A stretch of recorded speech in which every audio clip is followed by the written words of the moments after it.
Good morning, good afternoon, good evening, wherever you're logging on from today, and welcome to day 2 of Decarbonising Transport Week, the UK's official National Awareness Week. My name's Andy Walker. I'm an infrastructure journalist, and I'm going to be your chair for today's proceedings. We're very grateful, as we always are, for the sponsorship of Trojan Energy and Mott MacDonald for Decarbonising Transport Week, and also our array of supporting organisations, details of which you can find online at decarbonisingtransportweek.com, and that's also the place to go for all kinds of information about the decarbonisation agenda. Yesterday we focused on roads and rail, and today we're going to be focusing on maritime and aviation. And first up this morning, we're going to be looking at the decarbonisation of the UK maritime sector. And we've got a knowledgeable panel, as ever, for you for this particular session. We've got Jon Hood from Transport and Environment. We've got Ajith Ambalakatte from Marine H3. We've got Jon Jordan from North Sea Hydrogen Ports and Maritime Community, and we've also got Craig Lucas from Mott MacDonald. So we've got a lot to get through, and we've also got, hopefully, a lot of questions from you, the audience. So please feel free to post any questions in the question box that you can see, hopefully, somewhere on your screen, depending on whether you're using a Mac or a PC or a phone or whatever it is you're using to access Decarbonising Transport Week this morning. So as I said earlier, we're going to be discussing the critical challenges and opportunities in decarbonising the UK's maritime sector this morning. Our first speaker is Jon Hood, Sustainable Shipping Manager from the NGO Transport and Environment. And I know he's going to talk about, amongst other things, about the pressing need for a policy framework to help decarbonise the sector. So without further ado, Jon, the floor is yours. Andy, thank you very much and good morning. It's a pleasure to be here talking about maritime decarbonisation policy today. I've got 2 to 3 minutes now just to set out a few thoughts, which are as follows. So, I would say that UK shipping emissions policy is in a state of crisis. UK shipping, combined domestic and international, produces about 20% of UK greenhouse gas emissions. In 2021, our analysis shows that that sector used about 7 million tonnes of fossil marine fuels. And yet our government has no credible policies to do anything about these emissions. And that's not my opinion, that's the assessment of the Climate Change Committee last year. We need a visionary policy and regulatory framework for maritime emissions in the UK. And what we have from government is about as far from visionary as it's possible to be. The government chooses to outsource responsibility for about 4/5 of those shipping emissions, the international shipping emissions, to the ineffective International Maritime Organization. Whilst we are promised a clean maritime plan, that was due in 2022, it's now 2024, there's still no sign of it. But that clean maritime plan, we are told, will only contain indicative targets. So this is going to fail. We have to turn this around. We need a framework for UK shipping emissions that focuses on the 3 E's. So that's efficiency, emissions, and energy. We have to drive forward much better levels of energy efficiency within the shipping fleet. We have to bear down on emissions, and we have to have a framework that brings forward quantities of renewable energy for shipping at a scale and pace that we've never seen before. Now, the good news is that we can make this happen. The UK has all of the legal powers it needs, both in international law and domestic primary legislation, to bring forward a regulatory framework on all UK shipping. It's just a question of political will. Now, my organisation, TV, has done a fair amount of work looking at what that policy regulatory framework could and should look like, and I'm delighted to be here this morning to discuss on it this week. Thank you. Thanks very much, Jon. Once again, and we heard some of this yesterday in our conversations and discussions during the first day of Decarbonising Transport Week about political will and the need for real political action to sort out some of these problems. And it seems to me that the in-tray of the next government of the UK, whenever that might be, who, you know, it's far beyond our remit to second guess when the next general election is, but it's going to be quite a packed in-tray on a whole number of levels. I'm sure we'll return to some of those issues in the discussion, but thanks, Jon, for the moment. Our next speaker is Ajith Ambalakatte. Ajith is a PhD researcher in the Powertrain Research Group at the University of Nottingham, and his main focus is on the use of renewable and low zero carbon fuels such as hydrogen, ammonia, and methanol. So I know that he's going to be speaking about some of those issues and their applications in relation to the maritime sector. So Ajith, the floor is yours. Thanks, Andy. So, as Andy said, I'm Ajith Ambalakatte. I'm a postdoctoral research fellow at University of Nottingham. So, I'm a part of a research group called MARI NH3, which focuses on the use of ammonia as a fuel for maritime sector. What we need to know is that maritime sector is going through a renaissance, and all the touted alternative fuels, we know very less about it. What are its consequences down the road in long-term scale? So we need to look at a decarbonization of maritime in more like a fuel agnostic approach, where we need to set aside, like, don't pick a poison right now and stick with it, but rather look at all the consequences that come with selecting that fuel. And for us specifically, we are looking at ammonia because we really don't know much about ammonia's use as a fuel in internal combustion engines. We have more information regarding hydrogen, methanol, etc., but ammonia as a fuel is less researched upon. And our focus is to understand how we can safely use ammonia in a ship and reduce the inherent emissions that will be produced from the combustion. And we are doing it in collaboration with 4 other research institutes from Birmingham, Cardiff, Brighton, and STFC. And we also have a large industrial partners who work with us to understand what are the challenges associated with for them to use ammonia as a fuel in internal combustion engines. So yeah, that is basically what we do, and hopefully that I have given you an outlook of what we are working on. Thank you. Thanks very much, Ajith.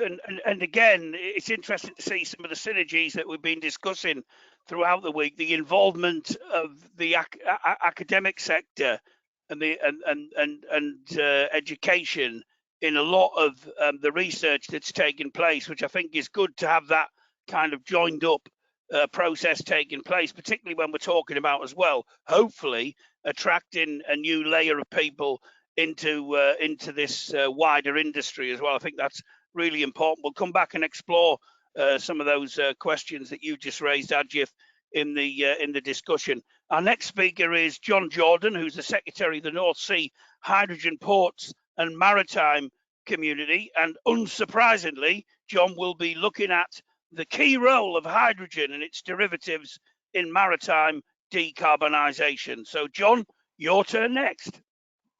Thank you, Andy. North Sea Hydrogen Ports Maritime Community was formed in 2020 with the idea of promoting hydrogen in ports and the maritime community. And an important role there is that shipping is a hard to abate sector. So the use of electrification is limited, or certainly on longer distances, and so hydrogen and its derivatives has an important place to play in maritime decarbonisation. The problem is that neither hydrogen in gaseous or liquid form or its derivatives, ammonia and methanol and LOHC, not one of those derivatives or hydrogen stands out. So each fuel has its advantages, has its disadvantages, and it is very difficult for ports in particular to put in the bunkering equipment and to avoid stranded assets and to promote essential infrastructure. We are looking at a number of initiatives that are important. So the green shipping corridors, which came out of COP26 in Glasgow, seems a useful way of, or important way of developing maritime decarbonisation along specific routes. And something in NS HyMaP that we have developed is ports as hydrogen valleys. Now, hydrogen valleys is a European Union term to link end users and hydrogen production, and to broaden one of the problems that you have in hydrogen production is that either end users can't get the hydrogen, or that hydrogen producers can't find the end users. And the hydrogen valley concept brings the two together in master plans that can build the valley for a number of years. And that is going to be crucial, because the North Sea is a hydrogen import corridor, according to the EU. Certainly in Scotland, we will see by the end of the decade ports exporting to Europe in Scotland, where the in northern Scotland, where the population density is low.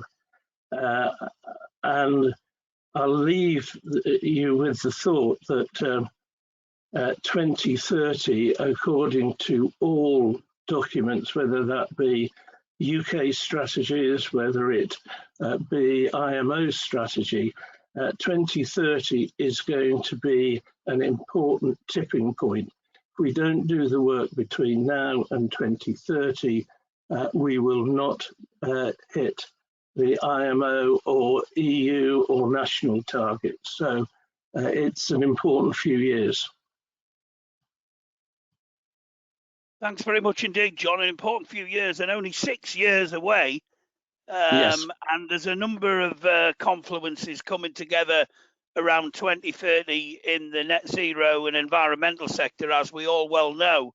And I think it'll be very interesting when we get to 2030, which will probably be the end of the next term of the next government, to see that balance sheet, to see what's actually been achieved across a number of areas. So interesting times ahead, no doubt, when we get to 6 years hence. Our next speaker is Craig Lucas, who's the Director of Energy Transformation for Mott MacDonald. He's going to look at some of the strategic considerations in turning decarbonisation strategies into things that actually work on the ground. So Craig, the floor is yours. Thank you. It's right kind of that I go last in a way, because obviously shipping and shipping emissions and the fuels are the bulk of the emissions of the sector. And so what I was going to do was just talk a little bit about the enabling infrastructure for that, because while the carbon footprint of the infrastructure is only a small percentage of the whole footprint of the sector, it really enables everything else. So just a couple of comments really. Everybody's got a sustainability strategy nowadays, but actually turning it into an actionable plan is very difficult. Most organizations we deal with are doing something tactical, like putting some on-site renewables on, or dealing with shore power because a shipping line wants it. The reasons for being more strategic are really that there are generally two resources in short supply. One of them is grid capacity, and bearing in mind, if you want to do things like hydrogen production and liquefaction, you need grid capacity for that as well. So that's a once in a generation investment that you're going to make. And the other thing is finance. Balance sheets are not limitless, and everyone's got to make decisions about what they do themselves and what they outsource to the supply chain. There's the whole thing about the uncertainty around fuels and how do you avoid stranded asset risk and how do you make passive provision so that you're prepared in a world of uncertainty. And then there's a thing about if you can be clear what you're going to be doing on that roadmap to 2030, it helps you to secure customers and tenants who are bought into the sustainability agenda, and you get that cluster effect and the kind of value from that. There's a couple of success factors I just wanted to talk about. One is anyone making any progress in this space has a person with some budget and some authority. You know, there's a range of issues here. Some of them are policy uncertainty, some of them are regulatory, but having one person who can make those trade-offs across the whole business is really important. Decarbonisation touches every part of people's business, and it's quite a business change issue, and it's quite difficult unless you've got that. A second comment is everybody's got demand reduction opportunities they haven't taken up because they've got old or legacy assets, and it hasn't had management attention in the past because it hasn't been core business. But when you're looking at carbon saving and the current price of energy and the fact that you need to renew assets anyway, the payback for just sorting out what you've already got is really high, and it makes progress, and it buys people into the decarbonisation journey as well as producing short-term business benefit. Another thing I'd really want to emphasise is that most large asset owners have rolling programs of renewal and development, whether it's renewing the on-dock container handling or building a new cruise terminal or general master planning, and trying to look at how do you ratchet up standards and how do you ratchet up performance of the assets that you have is an opportunity to build back better and also perhaps gain the sort of co-benefits of things like unlocking value from the estate and making the estate more valuable. So the key message really for me is this is a once in a generation business challenge. It is important to be strategic because it allows you to make the prioritization decisions you need to, and it is possible to make progress and really do something meaningful even when there are a number of other uncertainties, as the other speakers have talked about. So I hope that's a useful opener, and I'll hand back to you, Andy. Thanks very much, Craig. And I think, actually putting it all together in practice is at the end of the day, the name of the game, really. And obviously something that, none of this is achievable without us doing that. And I think we'll explore some of that in the conversation and in the discussion. I've got a question, first of all, for Jon Hood. You were somewhat critical of the government's approach to this area. What do you think that they should be doing practically in order to show that they actually get this? Publish the Clean Maritime Plan. And within the Clean Maritime Plan, we have to see the following. We have to see a proposal for a framework for all UK shipping emissions, not just domestic. 4/5 of UK shipping emissions are international. At the moment, they're outsourced to the IMO. The Clean Maritime Plan also needs to contain a framework for the elimination of UK shipping emissions. And as I said in my intro, that has to address efficiency, it has to address emissions, and it has to address energy. The Clean Maritime Plan needs to contain binding, time-bound targets that are demonstrably aligned with the requirements of the 1.5-degree Paris Agreement. And I think if it can do that, then we will be on the way to turning this around. Thanks, Jon. Got a question in the chat, and it's about cost, which inevitably raises its head on these in these discussions. In terms of fuels, what's the comparative total carbon cost, including production, extraction, refining, etc., between the alternative fuels and maritime heavy oil? So I'm looking at, maybe to answer that question in the first instance, Jon Jordan. Is that something you can comment on, Jon? Yeah, there is a price premium for hydrogen and its derivatives, but you are looking to overcome that with carbon pricing and other measures. So, for instance, the introduction of the ETS to maritime transport in the EU is an interesting development. And I think another factor in that is that policies must be linked. So there needs to be a carrot and stick approach.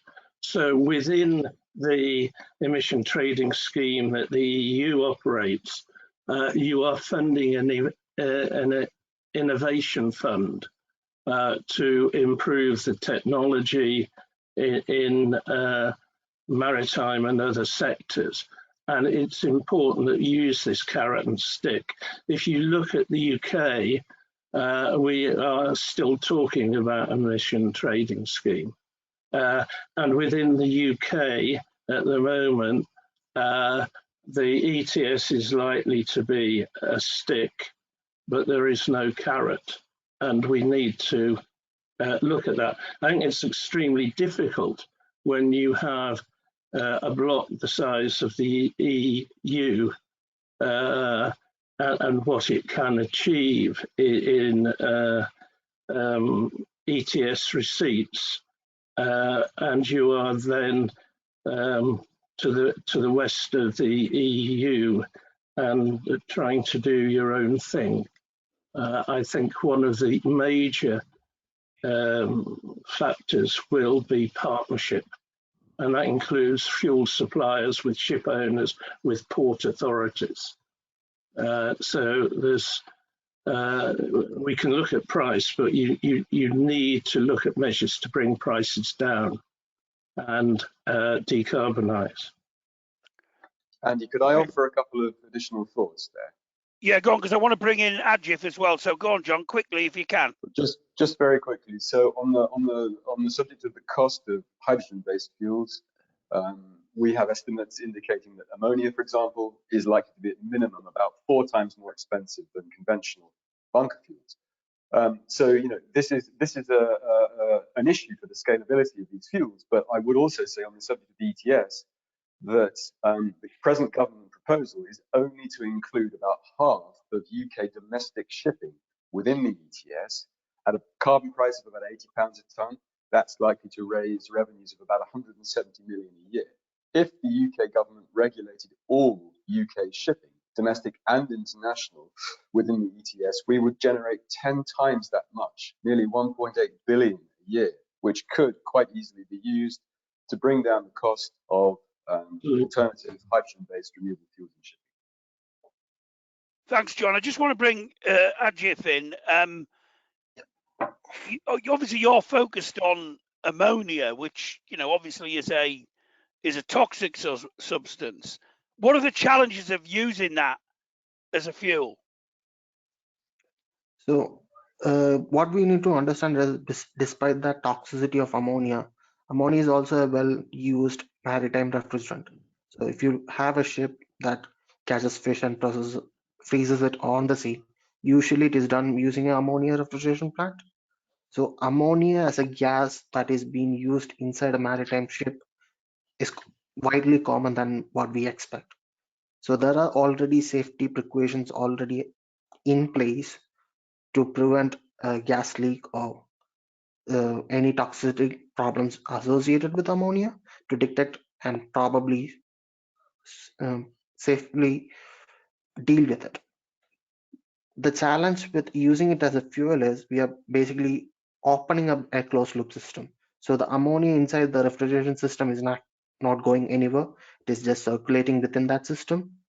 But as soon as you use it as a fuel, you're just injecting it into the engine. And that means there is potentially ammonia going to leak out through the exhaust when it is not burned properly. And that causes a safety risk. And we have to evaluate how to deal with that. But what we as a research team is doing is to minimize that amount of leak in the exhaust by probably using a bit of hydrogen to improve the combustion, or increasing the amount of air that we are injecting the ammonia into. All this reduces the amount of ammonia that is unburned.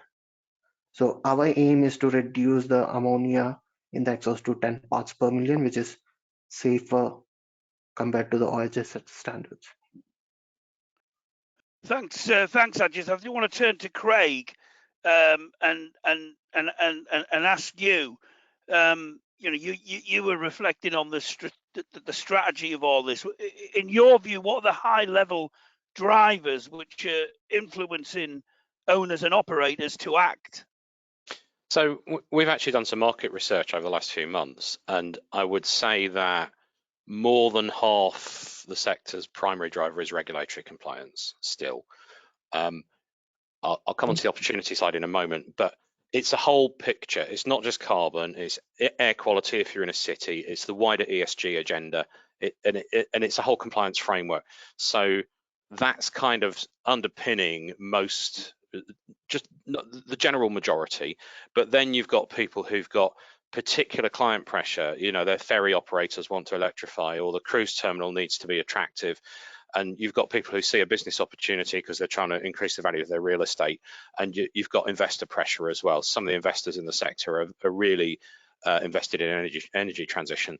So it's kind of a balance. There's a bit of both, but it's still on balance. It's still regulatory compliance at the moment.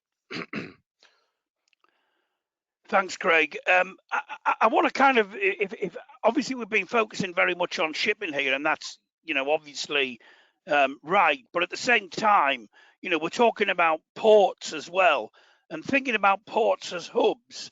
There's a question in the question block about shoreside decarbonisation and what the government can do to accelerate the uptake of green technologies such as shore power, and also looking at ports in the wider sense as potential hubs for carbon capture. I mean, what do the panel think about that? The potential for ports to be used in that kind of a way. And if I can ask that question first of all to Jon Hood.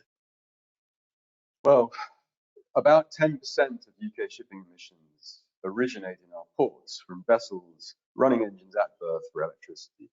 The UK is a long way behind the European Union when it comes to solutions to this problem, zero emission solutions at berth. The European Union has two regulations, the fuel-agnostic maritime regulation in combination with the alternative fuels and infrastructure regulation, that are driving the installation and greater use of shoreside electricity in European ports. We don't have anything like that in the UK. Our alternative fuels and infrastructure regulation does not place any requirement on ports to put shore power in. Now, that 10%, those 10% of UK shipping emissions that come from ports have to be eliminated. We are legally obliged to eliminate those emissions. The UK's sort of electricity market combined with our port asset infrastructure means that universal shore power is unlikely to be the most economical, cost-effective way of eliminating those emissions. But at minimum, we need a zero emission berth mandate in the UK that has to be combined with some sort of mechanism to support the installation of shore power and alternative zero emission technologies and infrastructure in our ports. Thanks, Jon. Any other panel members have some views on that, Craig? Yeah, I think one of the other issues is we in the energy sector look at the current state of the grid connection queue, and there's lots of other reasons for that are out with the subject of this webinar, but the port sector is part of that. And I think it is really important that in setting up the new future system operator and the new arrangements that the government's doing in energy, that we look at which of these connections are strategic for the sort of reasons Jon's talking about. It can't be right that people can't comply with these things because they just can't get the infrastructure. I think there's going to have to be more thinking about that type of thing, not just for the port sector, but probably with other sectors of the economy with similar decarbonisation challenges as well. Thanks, Craig. Jon, your view on this?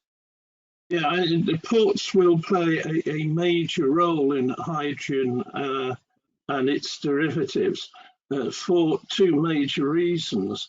One, their close proximity to offshore wind, and secondly, because within a few years, 2027 onwards, places like Saudi Arabia, Namibia, Chile, North Africa will begin to export hydrogen.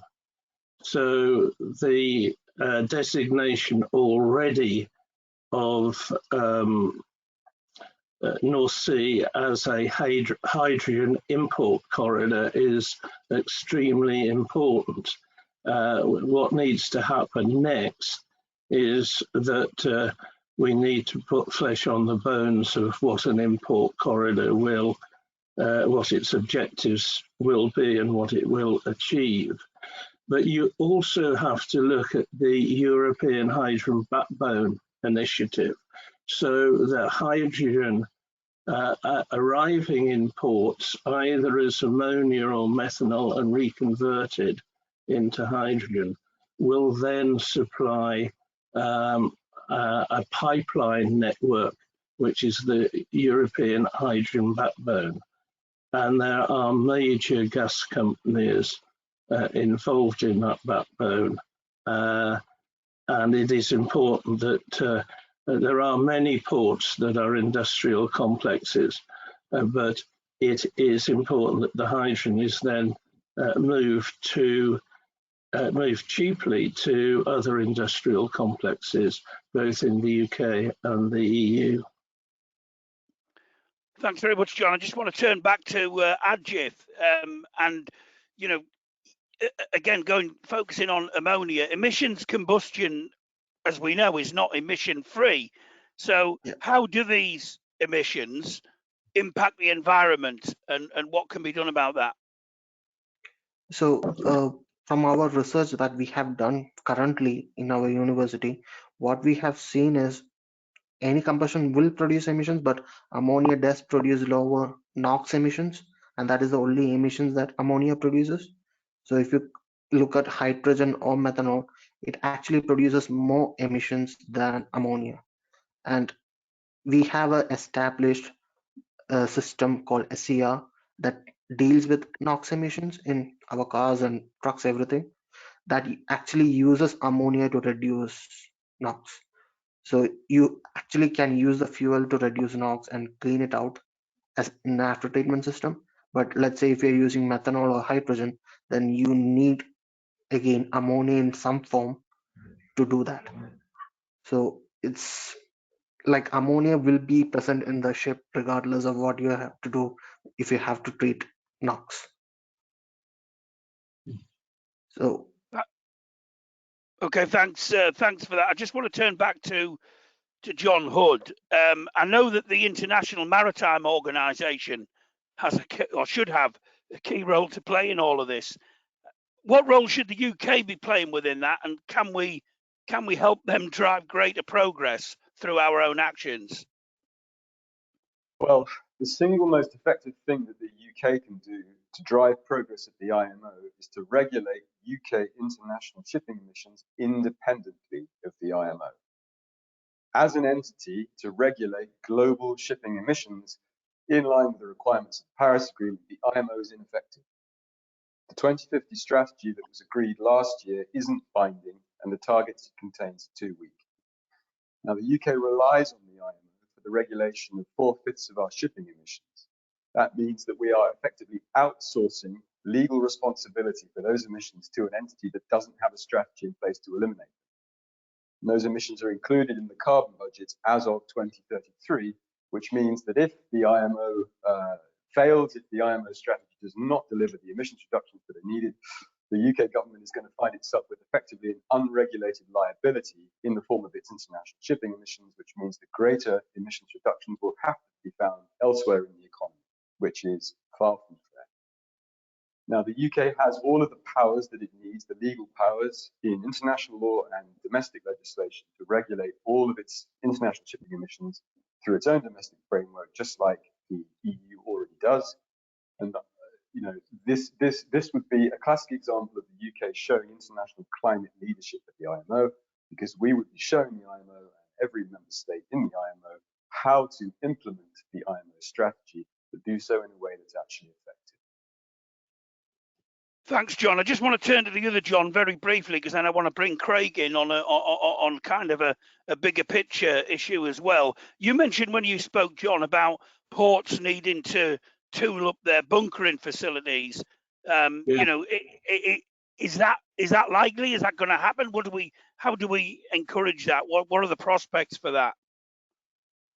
I think, again, it is working in partnership with ship owners, ship charterers, fuel suppliers, so that you avoid the stranded assets. I think another problem is we talk about ammonia and methanol, but we are talking here about green ammonia.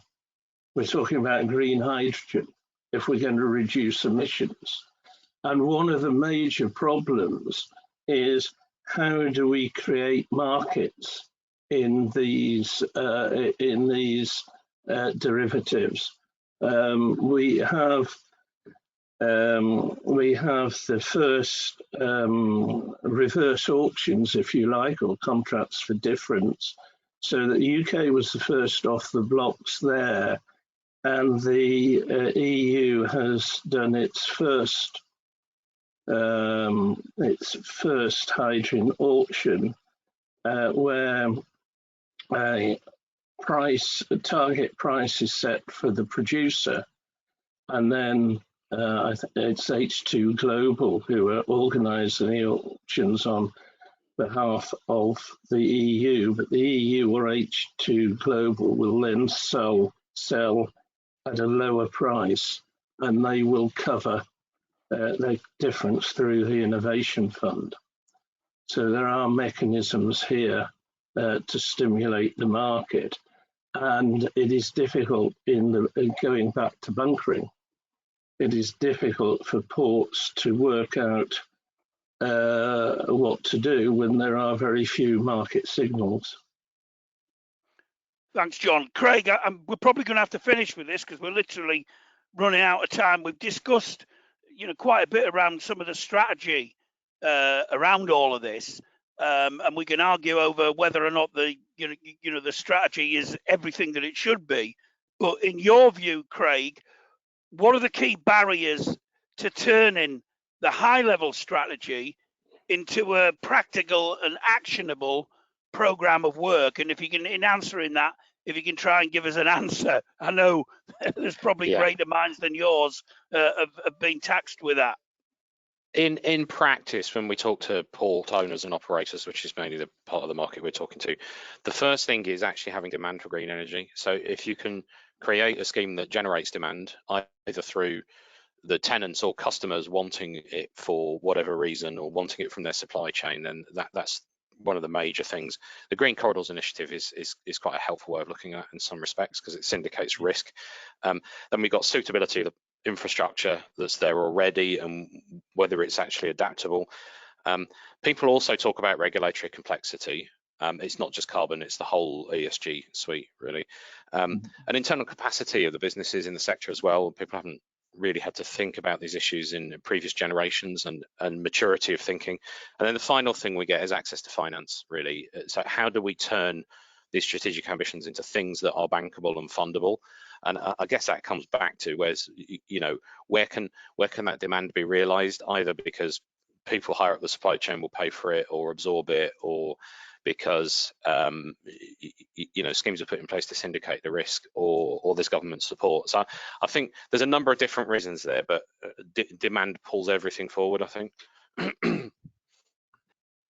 Thanks very much for that, Craig, and thank you to all of our panel in this morning session, where we've, I think, sort of begun to scratch the surface, if you like, of the of the challenge, the big challenge, and the quite involved challenge of decarbonising the UK maritime sector. Do visit our website at decarbonisingtransportweek.com to get into the links for the various organisations that have been represented in the panel discussion this morning, because there's loads of information on their website. I'd just like to thank our speakers again this morning: Jon Hood from Transport and Environment, Ajith Ambalakatte from the University of Nottingham, Jon Jordan from the North Sea Hydrogen Ports and Maritime Community, and Craig Lucas from Mott MacDonald. Thank you all for your contributions, and I hope that our audience will log on